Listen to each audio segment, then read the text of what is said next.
Hi hello, ഇന്ന് നമ്മൾ 9ാം ക്ലാസ്സിലെ ഇംഗ്ലീഷ് പാഠപുസ്തകത്തിലെ വാക്ക് എലോൺ എന്ന് പറയുന്ന രവീന്ദ്രനാഥ് ടാഗോർ എഴുതിയ പോയം കവിതയാണ് മലയാളം എക്സ്പ്ലനേഷൻ ഇവിടെ ഡിസ്കസ് ചെയ്യാൻ പോകുന്നത്. അപ്പോൾ വീഡിയോ എല്ലാവരും മുഴുവനായിട്ടും കാണാൻ ശ്രമിക്കുക. The life stories of Bethany Hamilton and Neerja Bhanot are powerful testaments to the strength of the human spirit.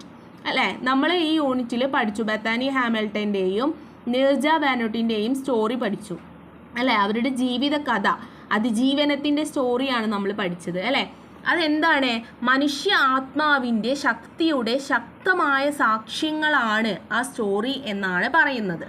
Here is a poem by Tagore. ഇവിടെയുള്ള ഈ ഒരു പോയം ടാഗോറിൻ്റെ ദാറ്റ് ടേക്സ് ദ റീഡേഴ്സ്, അവർ വായനക്കാരിൽ എത്തിക്കുന്നത് എന്താണ്? ഓൺ എ കണ്ടംപ്ലേറ്റീവ് ജേണി, ആത്മകഥം, സ്വയം ഒരു യാത്രയെക്കുറിച്ച്, ഇൻ ടു ദ സെൽഫ് അല്ലേ, ആത്മകഥം ചെയ്യാനാണ്. അപ്പോൾ വാക്ക് എലോൺ എന്ന് പറഞ്ഞാൽ എന്താ? ഒറ്റയ്ക്ക് നടക്കുക. ഇവിടെ കവിതയുടെ ഫസ്റ്റ് 6 ലൈന് നമുക്ക് ഡിസ്കസ് ചെയ്യാം.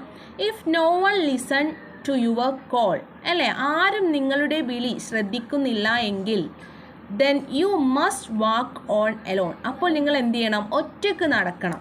മൂവ് ഓൺ എലോൺ, ഒറ്റയ്ക്ക് മൂവ് ചെയ്യുക, ചലിക്കുക. മൂവ് ഓൺ എലോൺ, വീണ്ടും പറയുകയാണ് അല്ലേ, ഒറ്റയ്ക്ക് പോകുക.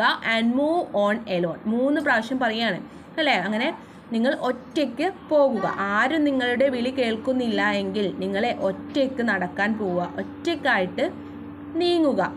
If no one speaks to you, ആരും നിങ്ങളോട് സംസാരിക്കുന്നില്ലെങ്കിൽ, ഹോ ഹോ മൈ ഹെൽപ്ലെസ് വൺ, ഒരു എന്താണ്, ഹോ നിങ്ങളൊരു ഹെൽപ്ലെസ് വൺ ആയിട്ട് ചിന്തിക്കാതെ, if every one turns the other way അല്ല, അവർ മറ്റൊരു വഴിക്ക്, എല്ലാവരും മറ്റൊരു വഴിക്ക് തിരിയുകയാണെങ്കിൽ, if every one is afraid, എല്ലാവരും പേടിക്കുകയാണെങ്കിൽ, then open your heart and speak out your mind alone, അപ്പോൾ നിങ്ങൾ എന്താ ചെയ്യേണ്ടത്? നിങ്ങൾ നിങ്ങളെ മൈൻഡിനോട്, നിങ്ങളെ മനസ്സിനോട് സ്വന്തം സംസാരിക്കുക.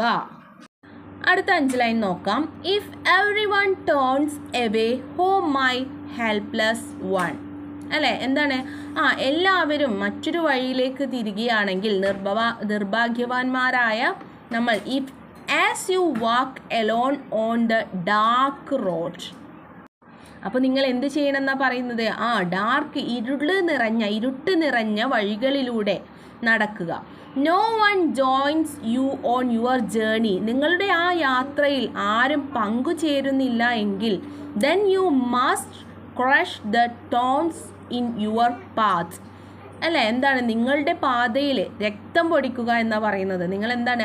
മുള്ളുകളിലൂടെ ചവിട്ടി, എന്താണ് പറയുന്നത്? നിങ്ങൾ നടക്കുന്ന ആ പാതയിലുള്ള മുള്ളുകളെല്ലാം ചവിട്ടി, എന്താണ്? വിത്ത് യുവർ ബ്ലീഡിങ് ഫീറ്റ് അല്ലേ, ചോര ബ്ലഡ്, രക്തമൊലിക്കുന്ന ആ കാൽപാദങ്ങളിലൂടെ നിങ്ങൾ അതിൻ്റെ മുകളിലൂടെ ഒറ്റയ്ക്ക് നടക്കുക എന്നാണ് പറയുന്നത്. അടുത്ത ലാസ്റ്റ് 6 വരി നോക്കാം. If no one holds up a light oh my helpless one, എന്താ പറയുന്നത്? ആരും നിങ്ങൾക്ക് വെളിച്ചം നൽകുന്നില്ല എങ്കിൽ, നിർഭാഗ്യവാന്മാരായവരെ, if on a dark stormy and rainy night, എന്താണ് പറയുന്നത്? ഇരുട്ട് നിറഞ്ഞ ആ മഴയും മിന്നലുമുള്ള ആ ഒരു രാത്രി, every one seeks refuge behind A closed door, എല്ലാവരും വാതിൽ അടച്ചിട്ട് ആ വാതിലിൽ അഭയം തേടുകയാണെങ്കിൽ എന്താണ് ചെയ്യേണ്ടത്? Then with the flame from A roaring lighting, അപ്പോൾ എന്ത് ചെയ്യണം? അവിടെ ആ ഘോരമായ അല്ലെ വലിയ മിന്നലിൻ്റെ വെളിച്ചത്തിൽ, set your own heart on fire, നിങ്ങളുടെ ഹൃദയത്തെ തീ കൊളുത്തുക.